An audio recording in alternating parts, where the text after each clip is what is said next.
G'day everyone, welcome to another episode of Get Lost with a Travel Guide, and today we have Jack Henderson. Now he is a multi-millionaire at the age of 27 and he was expelled in high school at 15 years of age. Now what he's actually done is spent a lot of time investing into property. Now this is a great money maker in today's society. Jack has certainly mastered the art and crafts where he's actually got a lot of people working for him, including his mother. Now, he unpacks a lot of tips, tricks, and suggestions in terms of property, mindset, and of course, we have a little bit of a chinwag about travel right at the end. Hope you enjoy. Recording in progress. There we go. How good's that? So for ladies and gentlemen, as you know, my podcast is running on $0 of investment, including I'm still on the free subscription, but naturally the entrepreneur, Jack, on the other end said, hey, we got a bit of a time saver. Why don't I send you the link because you bloody poor bastard, Beanie Boy, and he's just bought his 10 minutes of time. So I have to resend the link, which is sort of one of my gimmicks, but it seems you're a bit of a go-getter and you go get it on Zoom as well. So that's it, man. 10 minutes is a long time in a podcast, so I thought let's make the most of it together and let's not wait for the time in between. Well, that's my toilet break gone now. I was going to say, I think it's a smart thing to do, though, because then you get 10 minutes of chit-chat with the podcast. Guess why you're waiting for it? True, but as you know, in 45 minutes, I will wet my pants because there goes my toilet break.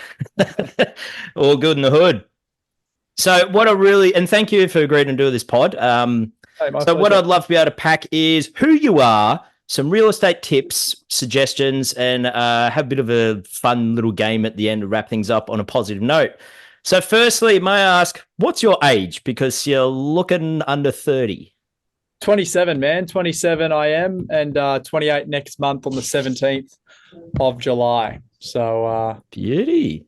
Still got plenty of life left in me, I hope. A lot of road, mate. You got more road ahead of you than you do behind. So right. As a bit of a summary, I follow you on Instagram and TikTok, and you promote what I feel is like the Gary Vaynerchuk's jab, right hook sort of strategy. I could be wrong, which is adding value. And I think you're adding a lot of value in terms of understanding property. So I'm really interested to know, how did you get to this position at 27? Like, what school did you go to? Did you go to uni? What happened? Yeah, so mate, 30-second story is grew up in a country town, I guess you could call it, a semi-country town in a place called Wilberforce, so about 70 k's northwest of Sydney, or Sydney CBD. It's becoming a lot more developed now, but when I grew up there, it was just all turf farms and vegetable farms. I grew up there, went to public schools. As I got into high school, I got expelled from two of those, so Hawkesbury and Windsor. What'd you do? Mate, nothing too dramatic. You know, I wasn't selling drugs or anything like that, but I just didn't want to be there. So eventually, you know, teachers get fed up with you and disrupting the classroom and you know, being a bit of a clown. So at 15, I got booted out of school. Naturally at 15 you don't have a license or anything like that, so my mum's one request when we had the meeting with the principal was I just want to make sure Jack gets his school certificate because I was in year 10. They said, yep, we can make that happen, just get him out of our school. So anyway, I went to work in the construction industry with my father. He was you know, sort of 2IC-ish of a large construction business. Went to work with him from 15 to 21. Left that business at 21, went into more of a mining role from 21 to 23, which is how I moved up to the Newcastle Hunter Valley region.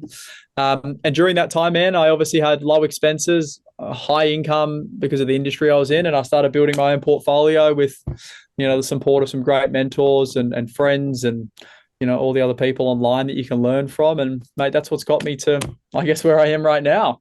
So a 2IC father means he must have a bit of guidance or intellect or knowledge or skill set around business. So if you got expelled, maybe you acquired your apprenticeship maybe perhaps from your parents. Yeah, look, no, my dad had zero business experience, a lot of on the field experience, you know, like he had a very, very tough upbringing, was a jockey originally, then got into construction, was just a machine operator, started out in a grader and, you know, moved his way through the ranks. And then, you know, he was at the last company that he was at for almost 20 years. The owners of that company are, funnily enough, now clients of ours.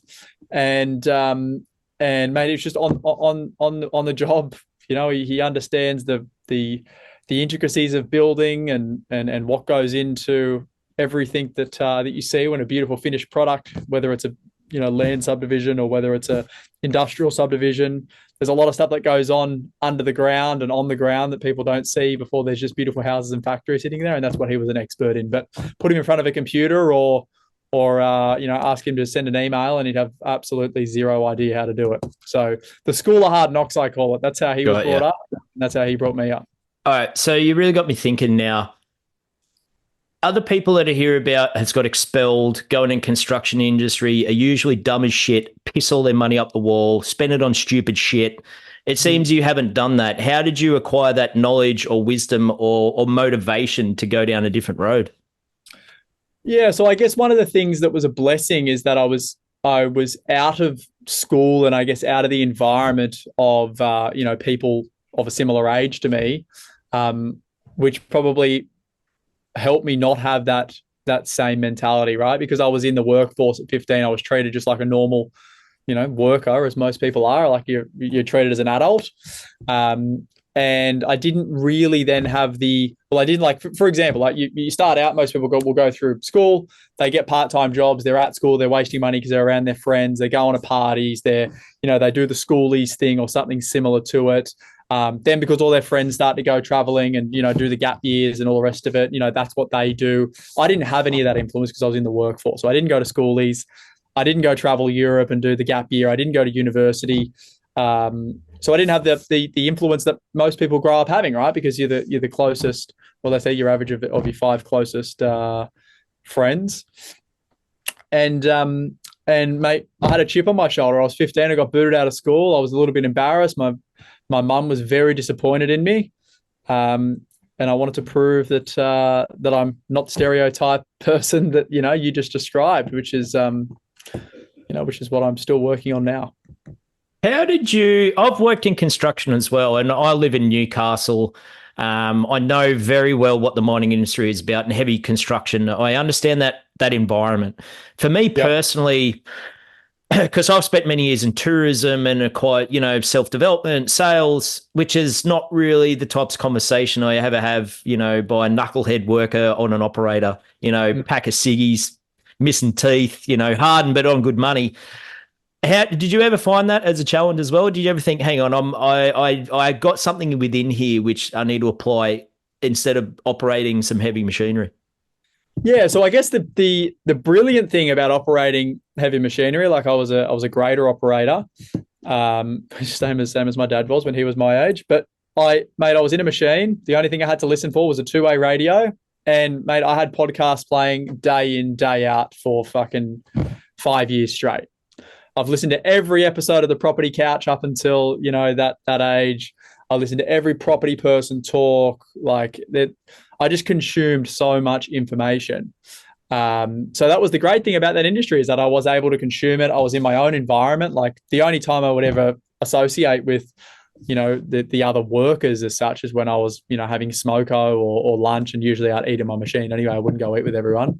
And then like your morning meetings where you do your toolbox talk and chew the fat. The cool thing is I'm still friends with a lot of people who are, in that industry as well. And I've helped them start businesses, and we've got a construction company now that a lot of them subcontract to us. So I learn a lot, but like that's the thing I hated. Like, and again, it was like, there's a story. I don't know whether it's true or not, whether it's a metaphor, but it was a story about 2 kids who had an alcoholic dad.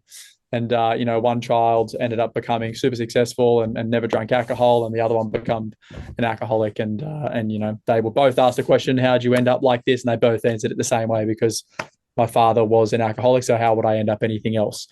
And I guess it's the perspective you see things, right? Like you could be sitting in a lunchroom with a bunch of knuckleheads of people you don't aspire to be like, and you could say, well, that's the reason I ended up like that. But I used to look at those people and, a lot of them were great people, but none of them inspired me. So I was like, fuck, I do not want to end up like any of you people, 40, 50, 60-year-olds sitting in here talking about what's on the front pages of Sunday Telegraph and, whinging that fucking, haven't got enough overtime and all this shit. Like, it's not the way I wanted to live. So it probably drove me again further away from that, because I was like, I never want to be like these people. So yeah. I love your apprenticeship program down this path. Because there's no sort of set blueprint on how to go down property investing. In your case, you said the property couch, but I love it because ultimately you got paid to do your school of hard knocks, where people go to university and have to pay to acquire this knowledge. You were getting paid to acquire the knowledge at the time. Yeah. So that's brilliant. It's self-taught though, right? Like you need to learn, to execute on what you're learning. Like a lot of stuff that I haven't spoke about. When I was 16, 17 years old, I was getting on a train from where I, grew up in Wilberforce. The train station was at Windsor, and I'd catch a train into the city to go to a seminar as a 17-year-old kid and sit in a room with, a bunch of middle-aged people trying to sort out their financial future. And I was there writing answers and questions. And I would, it's interesting when you stand in a room and the person at the front goes, "Does anyone have any questions for me?" And no one puts their hand up and asks questions. Like, that wasn't me. I was always the guy, "Yeah, absolutely. I've got a question. What about blah, blah, blah, blah, blah?" Because people What seminars were those? What was the first seminar you went to?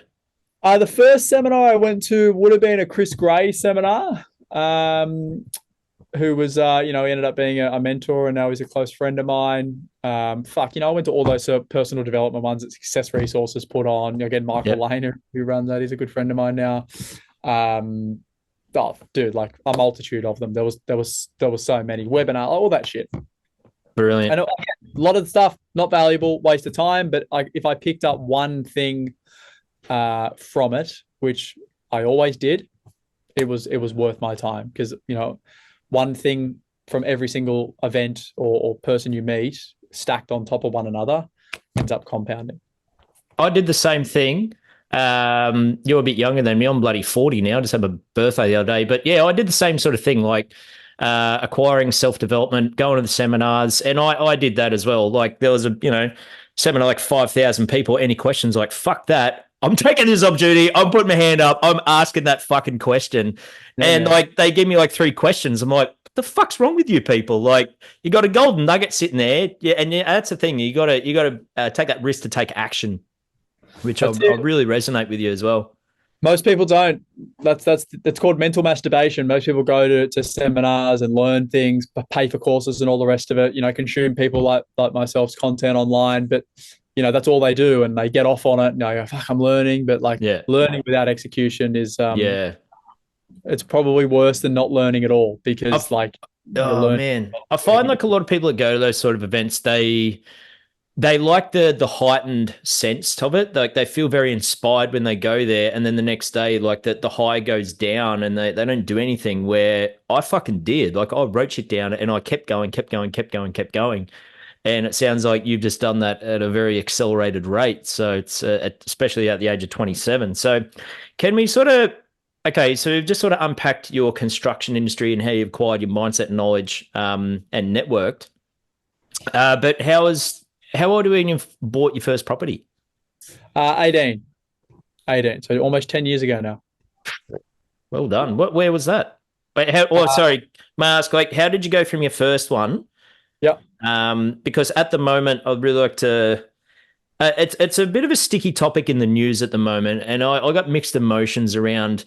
Can't buy a house. The property, like I get where people are coming from, but you are from the Sydney region where prices are absolutely fucking jats crackers. How did you do it? How did you pivot around that? How was your journey? So again, leaving school at 15. From 15 to 18 is 3 years, right? So I had 3 years worth of saving. I actually bought it just before I turned 19. So it was, 3 and a bit years. 3 years of saving as a essentially adolescent with minimal expenses. Pretty hard to spend that sort of money. Like I was earning, 80, 90 grand a year as an 18-year-old kid, or 16 or 17-year-old kid, actually. So pretty hard to spend that sort of dough. And, I was living at home for your dinners and shit like that. Like, you still there? No, we're sorry, what was that? You said, 80, 90 grand, and then something happened. Yeah, so I was earning good coin when I was young, and I had very little to spend it on. So when you don't spend money that you're earning, it obviously adds up and you start saving. So it added up. I got to 18. My parents said, hey, you've got a deposit. It's the hardest thing you're ever going to do in your life. Buy a house now and you don't have to worry about it again. There was no talks about a portfolio. There was no talks about, me getting into property and all the rest of it. It was just like buy a house because that's what you do when you have a large amount of cash. So went to the local ANZ bank with mum and dad. They fucking ran me through it. Name was Jody. I still remember it clear as day, sitting at a desk. And we did the loan. Mum and dad said, all right, you should buy a house around where we live. So I was originally looking at houses in and around Wilberforce. And I actually made a few offers on a few houses. I was only thinking about this the other day. And I didn't buy one of them because I think the pest and building inspection come back wrong. But anyway, I was also then learning from a guy called Chris Gray, who was a mentor of mine, and he bought apartments in the eastern suburbs of Sydney, which for people who don't know, Sydney is the most premium market in all of Australia. So I thought, well, if Chris Gray does this, and Chris Gray's rich, and Chris Gray's a boat in the harbour, and he does everything I want to do, why don't I just do what he does? So then I started to go into the eastern suburbs on Saturdays, open for inspections. I'd drive in, and I eventually bought a 2-bedroom apartment in Coogee for $720,000, which Fuck. has done okay. Yeah. That was property number 2. That was number 1. Property number 2 was another apartment in the eastern suburbs. So property number 1, I was looking in Wilberforce, which is where I lived, and then that took a little while. And then I was like, oh, this is not working. I'm going to go do what Chris does. So I bought in the eastern suburbs. That was property number 1. Then property number 2, funnily enough, I actually used a buyer's agent, which was Chris.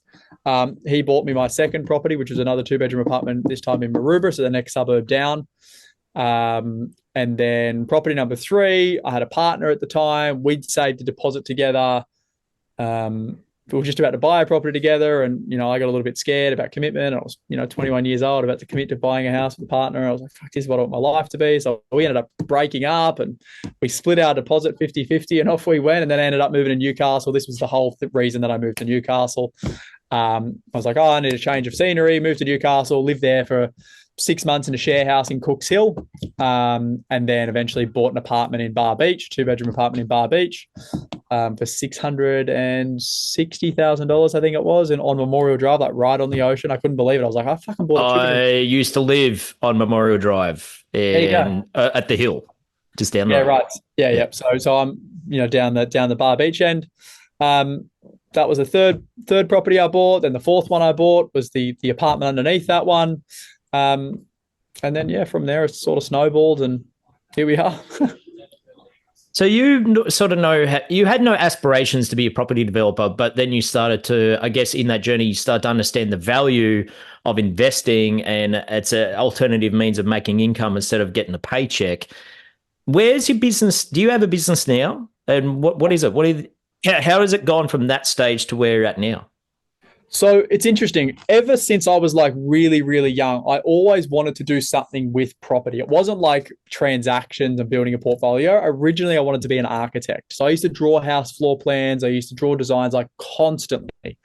Then as I got a little bit older, so that was probably when I was, 9, 10, 11, 12 years old, I was really, really into drawing.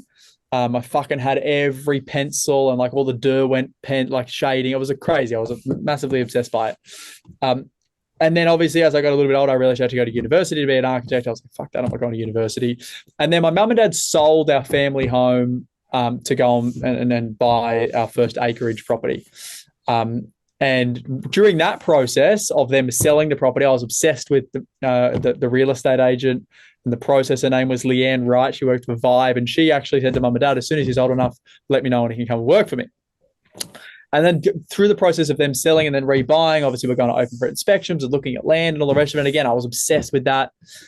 So I always had this fascination with real estate. And I think when I found out about the whole investing thing, and it sort of blended my passion for design and, I love looking at things and, creating things in my imagination before they're real. And then I joined that with, making cash, which is what you do through investing. I think it was just like this thing that really landed with me. So, from when I bought property number 1 to when I bought property number 4, naturally my education level, my obsession with property, like my then desire to move out of the mining and construction career into having property as a career, that obviously all developed, and my goals and aspirations around it developed.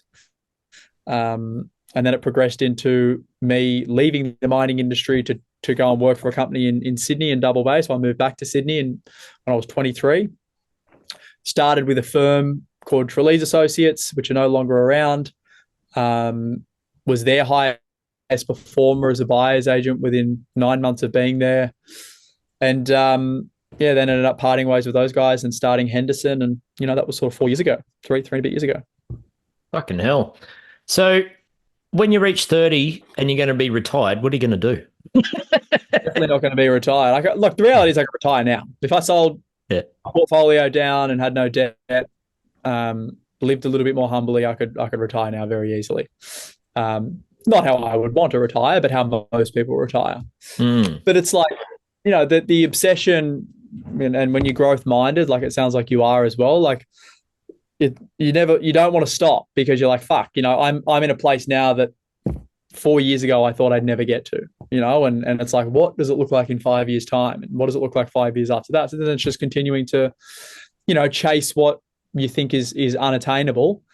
And that's where I'm at right now. So, I've got really big goals and aspirations and I'm on that journey. So I find that that's just like a human thing in life. Like you set out to achieve a goal and you get it and you're like, yeah, I've just conquered the mountain. Well, what's next? You got to aspire to that new hill, that new mountain, but you set the bar a bit higher.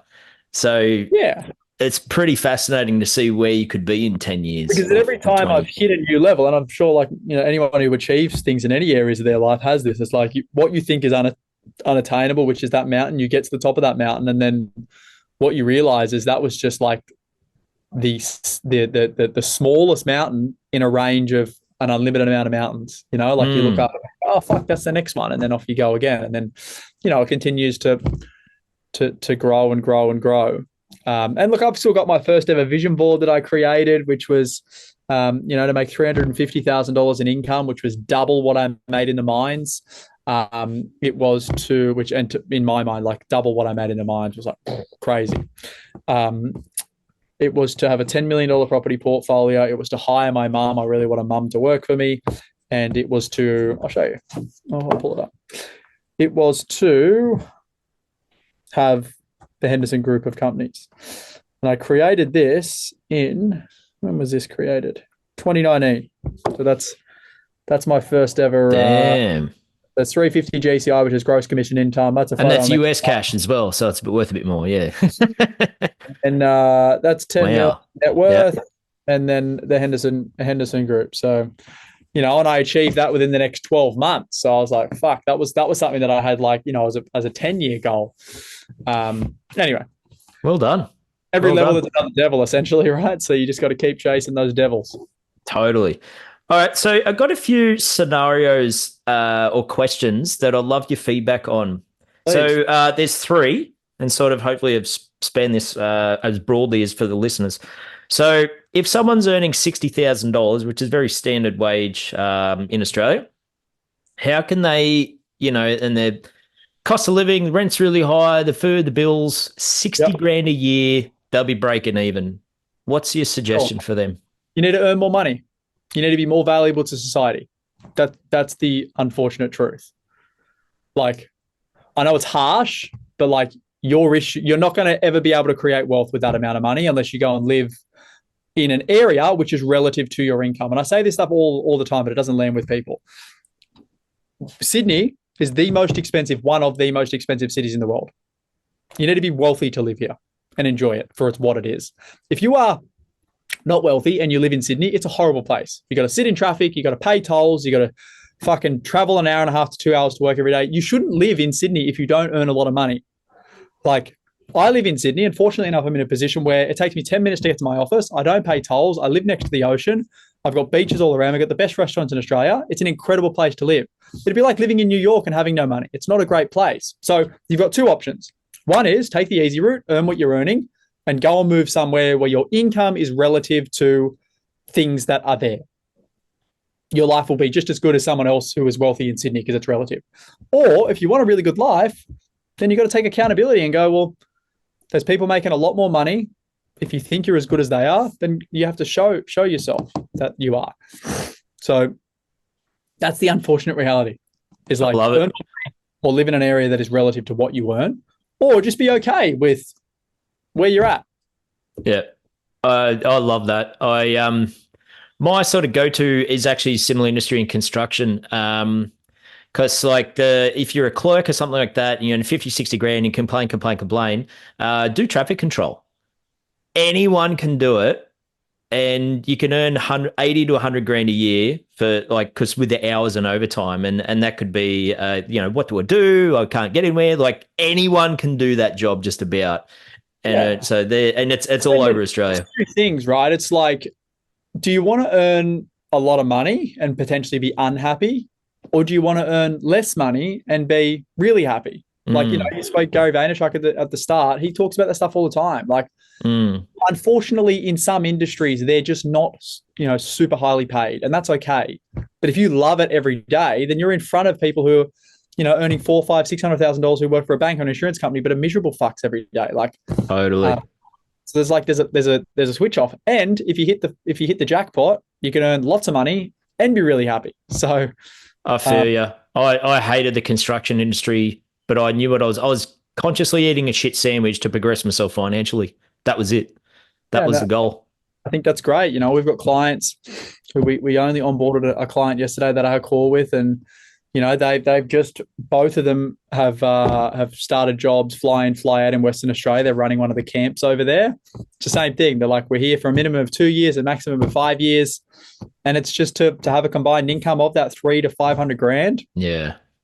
Spend a few years eating a shit sandwich. And they're playing a long game. Like, so they'll, yeah. It is risking it, because you never know when you get hit by a bus or something, and then you'll be kicking stones. Like, you just wasted time, and time is the most valuable thing. And it fucks with my head so much. Yeah. So you got to get that balance of sacrifice and contentment and applying strategically to that goal. It's a fine balance, but yeah, a lot of people just go, nah, can't do it. So then you'll never push forward. And that's just, I agree with you. That's just the harsh reality. Another scenario. They sit in indecision period of like, oh, I should do that, but they don't commit. And, you know, paralysis analysis. Yeah, it's just as bad as not doing anything at all. All right. So another scenario, if someone has, say, $50,000 deposit and can borrow $500,000 from the bank, where is the best place to buy and why? That's a good question. The best place to buy is relevant to the individual, right? But if you've got that much of a deposit and it's your first home, I say it all the time, you should take advantage of first home buyer incentives, without a doubt, because you're never going to get them again. Once you buy one property, you're no longer a first home buyer. So take advantage of the incentives, get your stamp duty exemption, get your lender's mortgage insurance exemption, get your low deposit potentially, and get into the market. Now, if you live in Adelaide, that's going to be different to when you live in New South Wales, if you're living in, you know, Queensland, whatever it is. But it's take advantage of the incentives that are out there and start to build from there. Now, I'm a huge fan of the Newcastle marketplace. I'm a huge fan of the Wollongong marketplace. Obviously, Sydney's out of the picture because it's price-wise. In Queensland, you know, for that circa 500 grand budget, you're getting into somewhere like Ipswich. It's the fastest growing population up there, 40 minutes from Brisbane CBD. In Adelaide, 500 grand gets you a lot more. We bought a property in a place called Hackham recently for a client for 470. We just had it revalued yesterday, and I think it come back at 619 or something. So there's opportunity everywhere, essentially, in every state. Okay. Can we to infrastructure? Well, that sort of blows out my next question, but so I'll lead on to my next one because you answered that. So the people who are listening, it's mostly Aussies and a few British and Americans, but the capital cities of Australia. Now, you said you really like Newcastle. I'm obviously biased to this. I live in Newcastle. Why is Newcastle a beautiful spot to purchase? Look, I guess I'm not attached to it from a lifestyle point of view or anything like that. I just look at it simply due to its proximity to Sydney and how it's tracked in terms of growth over the last 30 odd years. And it's been almost impossible to beat. Like, it's outperformed Brisbane, it's outperformed Adelaide, it's outperformed most areas in inside of Victoria. You know, Geelong, for example, it's outperformed that. It's just a really strong performer. There's a you know, obviously huge disparity between the wealthier suburbs and the suburbs that are very close by, because as the areas are gentrifying and urban sprawl happens, there's still opportunity there. So you can be in Merewether in a $5, $6, $7 million home, and you can be 7 minutes down the road and be in Waratah or Mayfield or in Wallsend, you know, 15 minutes away and buy something for 700 or 800 grand. which if you compare that to places like Sydney, to get from a Point Piper or a Vaucluse to a suburb where you can buy something for 700 or 800 grand, you've got to go 70 Ks, 80 Ks. So, that's going to happen in Newcastle. As the population continues to grow, that will continue to happen. So I'm curious to know, why is Newcastle, because it's not a capital city, will outperform something like Brisbane, where, certain like the Olympics is coming down the road of 2032. I used to live in Brisbane for a couple of years, and every time I revisited, I'm like, fuck, this place is changing and evolving continually. Crazy. Yeah. And Brisbane, who knows what will happen in the next 20, but I'm talking about historical growth, right? Because that's a point to put a finger to. It's just Newcastle is just proximity to Sydney. That's the big thing. A lot of money in Sydney, and 2 hours is not that far. It's a incredible place to live, and a lot of people are finding out about that now. Central Coast is too expensive for most people, especially in the really good areas. So Newcastle's the next best, and you can get into a suburb where you are 10 minutes from the beach, 10 minutes from everything for less than $1 million. Yeah. So the lifestyle I do love that. I know exactly what you mean. So, are you familiar with many other capitals? Like a friend of mine just bought a property up in Darwin, and I'm like, ooh, Darwin, 50-50.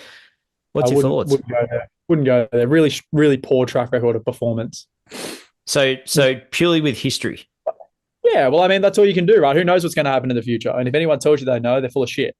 So all I can do is go, well, what has an area done for the last 20 years? Has it been improving? Has it not? Has it been flat? Has it been slowly growing? And if an area has been good or consistent for the last 20 years, that gives me a lot of confidence that the next 20 are likely to be better, because good areas usually don't get worse. They get better over time. Toorak, for example, Toorak is not getting worse. That's Melbourne? Like the best suburb of Victoria from a price point of view. Yep. Point Piper in Sydney, not getting worse, getting more expensive. Like all the areas that are the best only get better, because there's a lot more wealthy people who want to live there than there are places for them to live in, which naturally, due to the laws of supply and demand, continues to put upward pressure on prices. So I just want to invest in good areas that I know will be better over time. And that's my investing strategy. It's not right for everyone, and I'm sure there's a lot of people out there that will pick hotspots and they'll do very, very well in the short term, and that's great for them. But for me, I want a proven track record of performance, and that's what's worked up until this point in my life.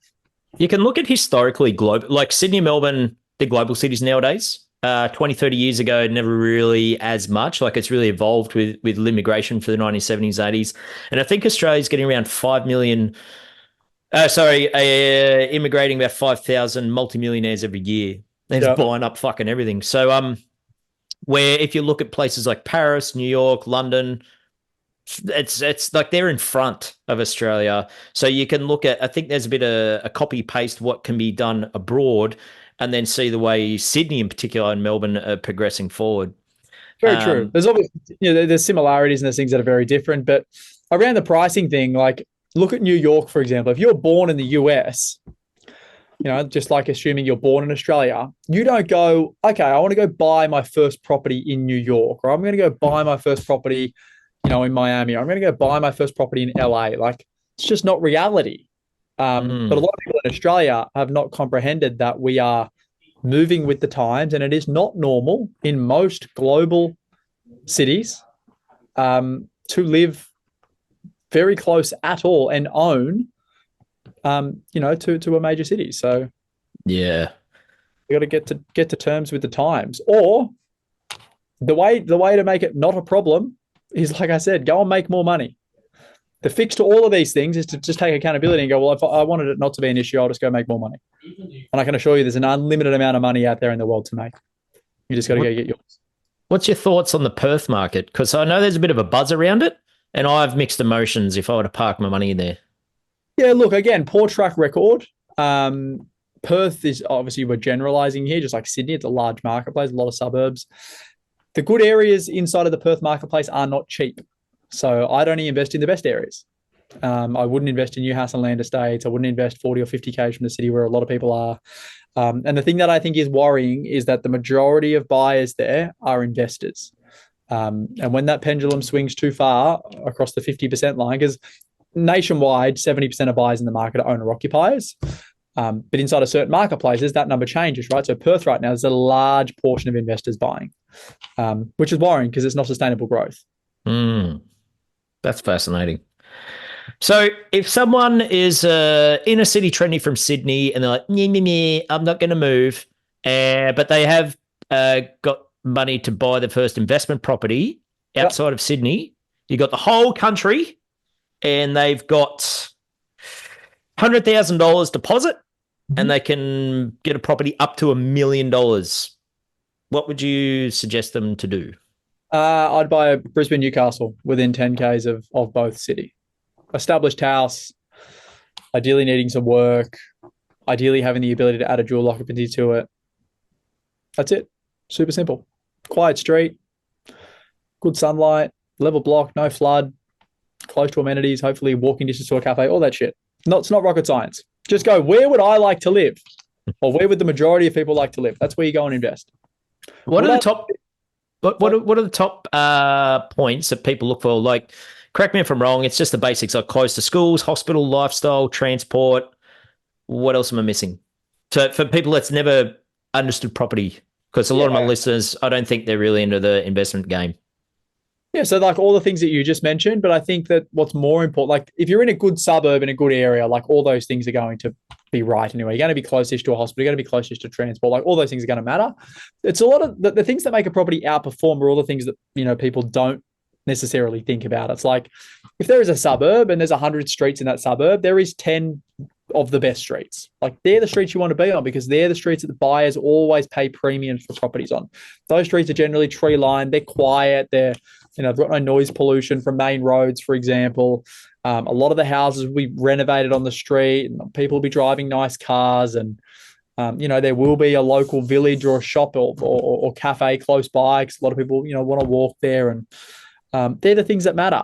They're the things that really matter because that's what drives and pulls an owner-occupied buyer to those marketplaces to pay a premium for it. Like, why do people pay a lot of money to live in Merewether? You're familiar with Newcastle? It's close to the beach. It's got everything there. It's got the walks. It's got the beach. It's got the cafes. It's got the restaurants. Like, it's got a status symbol to it. When you tell people I live in this suburb, it feels good, and people go, "Oh wow, they must be doing well." People forget about the human behavior element to property, and it's very, very important. That's awesome. So because you've got all this professionalized knowledge and a lot of history of acquiring property, I think I've seen one in TikToks or Instagram where you've attended an auction. Has people spotted you at the auction and did they shit their pants like, oh, fuck, Jack's here. Forget it. Oh, just walk away. Yeah, it does happen. It does happen. I don't actually get to go to many of them, and I enjoy when I do because most, like, especially in the markets we work, like, if you're looking at property, and you're searching, even if you don't know who I am, you're likely to come across my content just due to how good the algorithms are these days, right? Like if you're looking at realestate.com and then you go on your socials, you're going to see me. It's like unavoidable. So most people do know who I am. But yeah, unfortunately, I just don't get to go to many of them anymore. And all the guys on the ground, do all the hard labor and buy the properties these days. But yeah, it's pretty cool. We've got a strong market or strong name in the marketplace. And we're super grateful for that as well. So for someone who's never purchased property before and they're at an auction, what are some tips for that individual? So I have two different strategies. One is I have enough money to buy the property and I'm very confident of that, or I'm borderline budget and I don't think I'm going to be able to buy it. For each of those scenarios, I usually do a different bidding strategy. For the first scenario that I ran out, where I know I have enough money to buy it, it's just about buying the property and trying not to pay $1 more than I have to. I'll usually open the bidding and not at a low ball offer. Like I'll open the bidding up at a reasonable price because it's going to get there anyway. I'd rather just get there straight away. And then I won't do anything until the very, very end. So I'll let everyone else bid each other out and let it get to like the auctioneer going, first, second, third, like multiple times. And then I'll come in with really small bidding increments and really aggressively because the underbid has already bowed out and the other buyer thinks they're going to get it. And then when you come in with really small bidding increments, you break their heart and, they're finished. That's when I know I have the budget. Because usually if you get involved and there's 3 or 4 or 5 bidders bidding, then, it could potentially end up at a higher price from my experience than it would have. Whereas at the end of an auction, an auctioneer will take any bid because they know it's going to sell. So any dollar's a better dollar. So you could usually go in with just $1,000 and you do 10 or 15 of those $1,000 bids. And even if the other buyer has more money, they just feel like you're never going to stop. So that's if you have enough money to buy the property and you're confident of that. That's the bidding strategy I'd use. If you don't have enough money, I usually bid like really aggressively, and I'll usually open it up maybe $50,000 away from where my max bid is. So if the property's guiding 800 and I know it's going to sell for $1,050,000 to 1.1, and I've only got $1,025,000, I'll usually open the bidding up at $1,000,000. And that's more of a shock thing. That people's like, oh, fuck, didn't think it was going to get here. And then poker. It's just like, you got a good hand, you really want it, so I'm going to throw a lot of chips on the table. Yeah, and like the reality is I'm so close to my bidding limit that if someone else comes in, then I'm out. But you just try and put the shock into people and like, oh, fuck it, I won't even bother. Sometimes works, sometimes it doesn't. But what about some hot tips if it's sold privately? Property has not gone to auction. You're back and forth real estate agent. A lot of people know there's a lot of sales tactics and high pressure tactics involved in purchasing with real estate agents. They're shitting their pants. They don't know what to do. How do you what's some suggestions or tips in that scenario? So I think a big thing with that is people get too caught up in the micro. Like people are always trying to save a buck and, you know, oh, well, I'm not going anymore, like ego, you know, I'm not bidding anymore, like sell it to someone else. Like at the end of the day, you can't get any of the benefits out of property unless you own the fucking thing, right? So like going into a negotiation, trying to be standoffish, saying you're not paying more, like trying to save every dollar you can.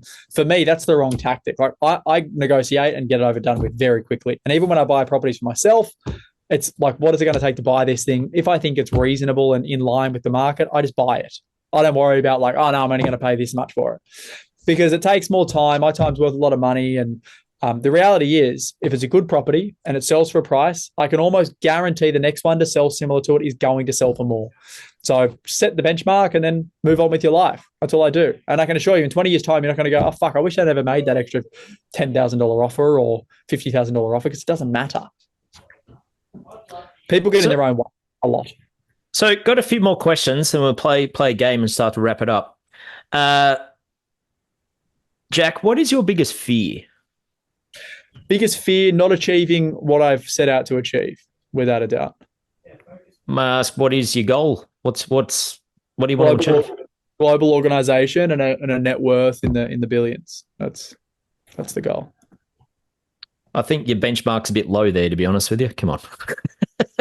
Time will tell. Hopefully the market's in my favor. But yeah, that's my biggest fear is like, you know, I went to a funeral last week of my mum's auntie, who we sort of looked at as a nan. She was 82 years old, and, you know, it was sad, but 82 is a good innings. But I just looked around and I'm like, fuck, you die, people cry for 2 days. Your kids probably the ones who mourn the most. And, you know, people leave the funeral, drink piss and eat free food at the wake, and then, you know, you get thought about once a year when your anniversary comes up. And I'm like, fuck, life's very, very short. And you know, I'd be very upset if I got to the end of my life and went, fuck, play this one too safe. If you got hit by a bus tomorrow, what would be your biggest regret that you're like, shit, I didn't do that, aside from making a shit ton of money? Yeah. The biggest regret if I was to get hit by a bus tomorrow, well, fuck, I wouldn't know, right? Because I'm dead. But, you know, I think the things that matter when you're on your deathbed are like a little bit, it changes. So like, you know, most people will be like, oh, fuck, I wish I would have spent more time with my kids, or I wish I would have spent more time with my partner. Like that's the stuff that really matters. But it only matters when you're like dying.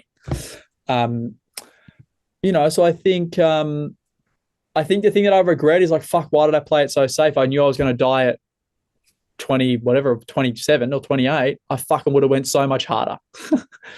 You know, that's the thing. It's like I would, because like, what's life for? I'm not super spiritual in terms of like the afterlife and all that shit. I don't know what happens to us, and I guess I'll find out when I die. But you know, what I do know is like we only get one of these things that we know of. So like I just don't understand people who play it safe, people who don't take risks.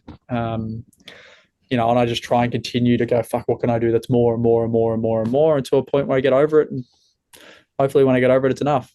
I think we spoke message. I think you're going to go to Europe next month. So that's not exactly property investing. That sounds like a bit of travel fun. What's happening there? Yeah, well, I mean, I don't do a lot of travel outside of like traveling to the offices for work.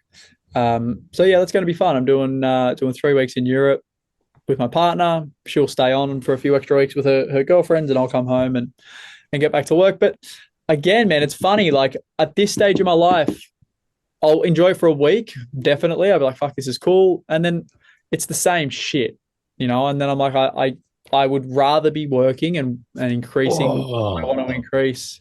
I don't think it's the same shit. I spent Yeah, four. I it's just, don't. I used to. I mean, tour guiding for around Australia, but I used to be a tour leader in Europe for 4 years.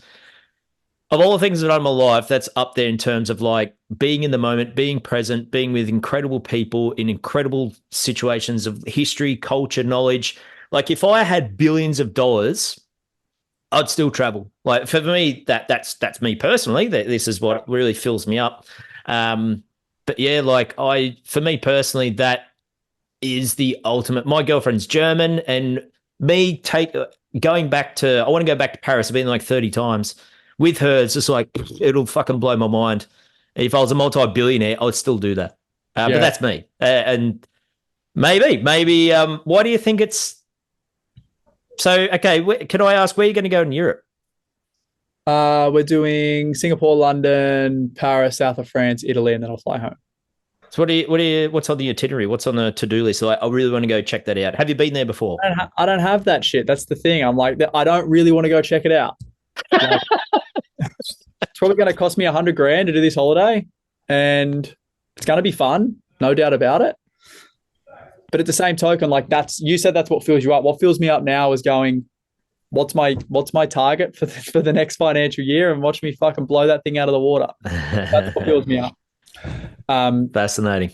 Yeah, yeah. I just don't like. I think there's just so much fluff around all that shit. Like travel and fucking. It's like I have this belief that people do it because they're lost in their life and they've got really no meaning, and they do it because it's an easy thing to, fucking go find. No, I 100% agree. I've been that person, and a lot of tour guides are lost and continuous traveling. Not really. I know exactly what I mean. I'd probably say 80%, and then maybe 20% that are long-term travelers. A friend of mine, she's got a couple of properties. She's very well off, and they constantly live in a bus because of the lifestyle and opportunities that they do. And they're part of that small percentage, which I resonate with. And then you got a lot of wannabe fucking hipsters trying to be like that, but they are a bit of a lost puppies. So and that's another thing. Like I've created a life where I don't want a holiday from it. Like people go on holidays and they go and eating great restaurants. Like I live in the best, like we live in one of the best countries in the world. If I'm in my Brisbane office, I can eat the best restaurants in Brisbane. If I'm in Sydney, I can eat the best restaurants in Sydney. So I don't need to go escape for good food. It's the same shit. Like we've got the best beaches. Like I just don't think you need to travel a lot of the time to get fulfillment. And like it's Europe's this thing where you go over there and it's you're very flashy, and you go to the beach clubs and all that shit, and it's just like see there's travel, then there's holidays. I think you, as you're saying, what people get, like people go, oh, we went to travel, go to Bali, cocktails by the beach. Yeah, you can do that fucking anywhere. It's not really traveling, but traveling is immersing yourself in culture and appreciating the value of what certain countries have, which you cannot get in Australia, and the uniqueness of it and the brilliance of it and the exquisiteness of it and the history of that fills me up, and that blows me mind. Like the amount of fucking documentaries, and I continuously learn around travel around the world, but that's me personally. That fills up my cup. Where you might go to Paris and like, French Revolution, who gives a fuck? I could get French restaurant in eastern suburbs. That's I am I'm very very lazy, and people don't like this about me because I'm very opinionated. I'm like, sweet, if it works for you, it works for you. If it doesn't, that's great. But like, I just have this belief. I'm like, whether I know about the French Revolution, for example, or whether I know about any other fucking event that's happened in history, I'm sure it's good to know about. But that's not really going to make a big impact in my life. That's not going to move the needle in the direction that I want to go in. It's great to know general knowledge. You can have conversations with people about it. But I'm like, I believe in knowing one thing really well, having it as your niche, and enjoying it. And then, like from the personal development point of view, like I really enjoy physical challenges. Like I do a lot of ultra marathons and like that shit. That shit's where I find myself because it's like, you think you're someone and then you put yourself in a scenario where that someone evaporates and it's just you, your thoughts, and fucking 160. That's the goal. So to me, that's that goal setting. That's that. You've got that fucking killer instinctive drive where you want to go that next level. An ultra marathon, you got to be hard headed to be able to accomplish that. But maybe I'm trying to make you a bit of a traveler. I don't think it's possible. But when you're traveling, if you do go on Wikipedia, watch a quick little 5-minute documentary they're on YouTube. They go the history of France, 5 minutes. There might or may not be something because for me personally, in modern history, when you look at the first few hundred years, you figure out why do people behave the way that they do. You're going to go to westernized countries, England, but there's a lot of differences. Why do they think differently? So you can apply that in a day-to-day sense, even in Australia. And I learn a lot about that, and it gives me tools to be able to communicate. So like my girlfriend's German. I know fucking more German history than my German girlfriend, right? I teach her fucking German. It blows my mind. And behaviorally why she does things. So like, well, 100 years ago, this happened in Germany, and that's why this happened, and that's why you're culturally like this. She's like, so that's it for me. That's you can't get that, partying but that's the travel aspect. But that I don't know. Maybe not. Maybe it might be boring as batshit for you. I don't think it's not that it's boring. It's just like, if you just like me, I could fucking look at property related things until the cows come home, and like a lot of people would be like, dude, fucking get a life. Yeah. It's the thing that lights you up, and for you, I can see the way you talk about it. Like, mate, if you didn't have a business in travel, I'd be recommending starting one because it's very hard to find that passion. I did, but I'm actually looking to evolve probably in real estate. The pitfall with that is it's fucking lonely and you live life on the road, and it's impacted personal relationships for me, amongst many other things. But I've also ticked every box I wanted to do that and some, and now it's like I want to do something. I got more challenges up ahead of me. I got more road ahead of me, and been there, done that, ticked it. Only so many times I want to go to Paris. You know what I mean? So that's me personally. I want to move forward. Speaking of move forward, and we'll start to wrap up this pod. Have you watched Married at First Sight? I have not. Well, there goes every possible question related with that one. I actually don't own a TV, so. Well, if you're not familiar, I was on one of the shows. Oh yeah, there you go. I didn't know that. Well, great. So I was hoping to figure out like what your thoughts on reality TV. Bro. Again, probably a thing that I'm too pigeonholed in, but I'm like, the fuck am I going to get off TV? Like, serious, man. That's how I think. I'm like, I don't own a TV. I literally do not have a TV in my house. I fucking leave my laptop everywhere, so I don't really have a laptop in my house either. Well, there is a technology called a television. On the television, they have shows, and my girlfriend dislikes that we don't watch those shows because they are shit. Despite me being on there, I don't fucking watch reality TV, and somehow I've fluked my way on there. So how was it? Did you find yourself a missus? No. I got married and divorced. It's not a legal wedding. That lasted 7 weeks. There you go. So it's an experience, but I thought maybe not. You might have had some interesting questions about that. But no, I actually love your response because regretfully, I wish I watched reality TV more prior. Then it would have been more schooled up on what to anticipate. I was fucking quite vulnerable on the show. I was like, did not work in my favor that I watch fuck all reality TV, but shit happens and move on. Well, mate, I don't know about it, so fuck. I'm assuming there's a lot of people out there that don't know about it as well, so don't get super caught up in it. No, it's good. Yeah, most people, you're right, don't watch it, but it is the most watched show in Australia. And I can assure you, but the majority don't. The people who are watching that shit are probably not people you want to be associated with anyway. So who gives a fuck? Oh, that felt good. Oh, thank you. That's how I think anyway. I'll listen to that a couple of times over. That'll be my new fucking motto. So thank you. So there you go. That's the there's your takeaway. There it is. So the final thing I'd like to do, wrap up. Please, man. We'll play a little bit of a game. Please say the first thing. I'm going to say a word, And so the first thing that pops in your mind, Let's do it. Donald Trump. Legend. Why is he a legend? I just like what I don't follow politics. I know Donald Trump as a property developer and someone who's created an incredible brand, whether you like him or hate him. Like, I'm not talking about all the politics. I don't follow politics at all. But man, you asked me about Donald Trump. There's a reason that people know his name, right? That's incredible. Branding. Good answer.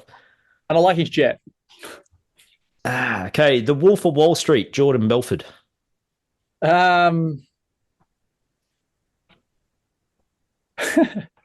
Funny guy. The movie, incredible. Him as an individual, from people that I know who have met him and stuff, less incredible. Can you spill any tea on that? I just like, what he did, not cool, but the movie made it cool, like it's obviously his life and all the rest of it. It made crime sexy, didn't it? Yeah. And then, I had a friend that was on a super yacht with him last year at the Monaco GP, and just probably not my cup of tea, dude. Fair enough. Gary Vaynerchuk.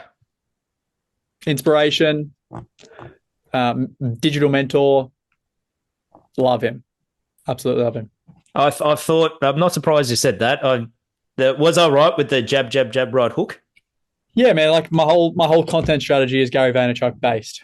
Yeah. More so now Alex Hormozy, because Hormozy is probably like a new school Vaynerchuk. Vaynerchuk hasn't really grown his brand that much in recent times. Like, it's plateaued from, what I can see, where Hormozy's like in the mix now, growing. But mate, like, just Gary's perspective on the world. I don't know. I've never met him personally, but super inspirational to me. Like, really, really like him. Yeah, I love his mindset too. Zero fucks, very authentic. And his interpretation of things, he often see things with a different lens, which others don't. Yeah. And he ties it all to Eastern European background. So maybe there's a bit of travel inspiration on the value of travel. Hey. Definitely, yeah. Potentially. Or I can just listen to him online and have to go anywhere. That's it. Okay, so first thing that's come to mind when I say Tony Robbins. Tony Robbins is I went to his seminar last year. What was it called? Fucking whatever the entry level one is. I went to it. What he does, I think, is same thing. Like, incredible dude. Built an incredible brand. And the one thing that I got out of the day that I spent at the seminar was if you want to change the way that you're feeling, you need to change your physiology. Like, it's so fucking true. You get up in the morning and you don't train and you don't move and exercise, you feel way worse than if you get up and you move and exercise. And that's why, he uses the word emotion with two words. It's energy in motion. So if you want to change your emotion, move. And it's so fucking true. So, I mean, I really really like him. A lot of good takeaways. Totally. The motherfucker is huge. Oh, yeah. He just keeps going too. And just keeps adding and adding and adding. He is a machine for decades in that space. Yeah. First thing come to mind when I say capital gains tax. Success fee. It's a good answer. Landlord. It's probably got some horrible connotations. The word itself, like landlord, it's like sounds like a dirty word, but yep. I don't really have any meaning when it comes to it. I don't see myself as a landlord. I just see myself as using what's readily available out there to everyone as a way to create wealth, and whether people like it or dislike it. Hate the game, not the player. Got a challenge for you on the word landlord. Maybe it's a travel thing. Maybe there's some historical reasons that's why it's called a landlord when you're traveling England. Don't know. First thing popped in mind when I say inner city Sydney trendy whinger. A lot of them. Inner West. Yeah. You hang around Utah, probably, yeah. Complain about fucking can't buy a property. Vegan. No. I mean, if you want to be vegan, I couldn't do it. like disciplined motherfucker if you're a vegan. I respect that. Everyone needs to live for something, and if you believe in that, then it doesn't affect me whatsoever. So go your hardest. All right, got a few more, then the podcast will be wrapped up. First thing come to mind, I'm going to say debt. Get an understanding of how it works and why you should use it. Love it. I know people are usually scared by that word debt, but if you understand it, opens up opportunities. Monopoly. I don't think I've ever played a full game of Monopoly in my life, like an actual game. But yeah, I mean, it's a game about real estate, right? Monopoly's true. You know, you buy houses, you park it on there, people pay your rent. Like, Monopoly is fucking real. It's true. It's true. All right, and the last one. First thing come to mind when I say OnlyFans. We've got some incredible clients who have made a lot of money on OnlyFans. So I love it. Oh, can you spill some juice nuggets of that, or is it confidential? Yeah, unfortunately, I can't. But all I can say is we have clients who are smart. Like, you know, you got an OnlyFans account. It's a way of generating a significant amount of money, especially during COVID. And people who are generating significant amount of money and not spending it on shit are smart people and investing in property. Hence the reason they're talking to us. So, again, I think the biggest issue, like to finish on this, all those things have meaning, right? You obviously use those words strategically, and people get so caught up in things that have absolutely zero impact on their life, zilch whatsoever. And that's a big pitfall for people. Massive. Whether someone fucking films himself getting jammed on OnlyFans and makes $1 million a year or not has zero impact on your fucking life. But most people will project their garbage onto that because it makes them feel better about their insecurities. You know, like Donald Trump. Sure, he's a politician. Great.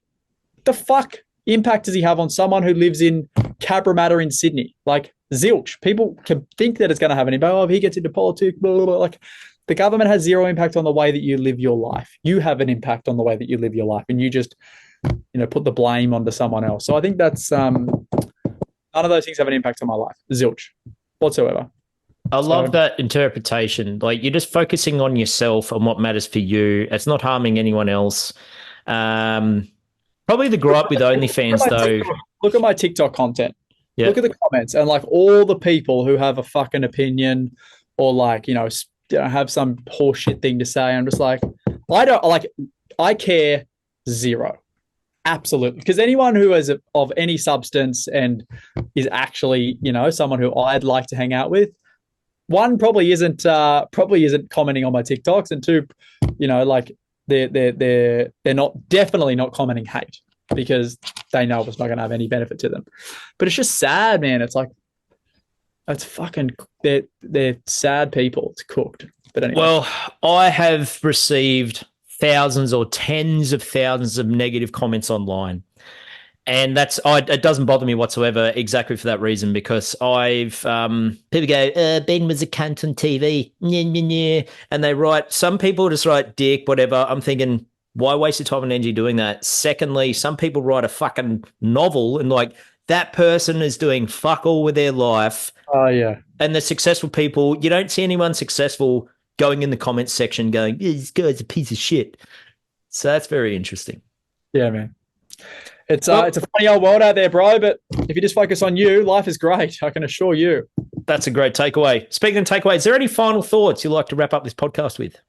Mate, it's been an absolute pleasure. Bang on time too. 15 minutes to go. I got time to prep for my next one. Hey, I was watching the clock too. Thank you so much, Jack. Appreciate your time and effort and energy. Keep the TikToks flowing. Keep adding value. A lot of people are learning from you, and hopefully you're going to inspire other people to get out of the construction industry or traffic controller or manifest things from their OnlyFans page and to park their money into assets and grow. Thanks, legend. See you, brother. Ciao. You've made it to the end of the podcast. All right. Now, if you've enjoyed this chat, please give us a like, subscribe, or leave a juicy comment, while bearing in mind I've kept this podcast to an absolute near $0 budget. So I hope you enjoy. See you next time. You've made it to the end of the podcast. All right. Now, if you've enjoyed this chat, please give us a like, subscribe, or leave a juicy comment, while bearing in mind I've kept this podcast to an absolute near $0 budget. So I hope you enjoy. See you next time.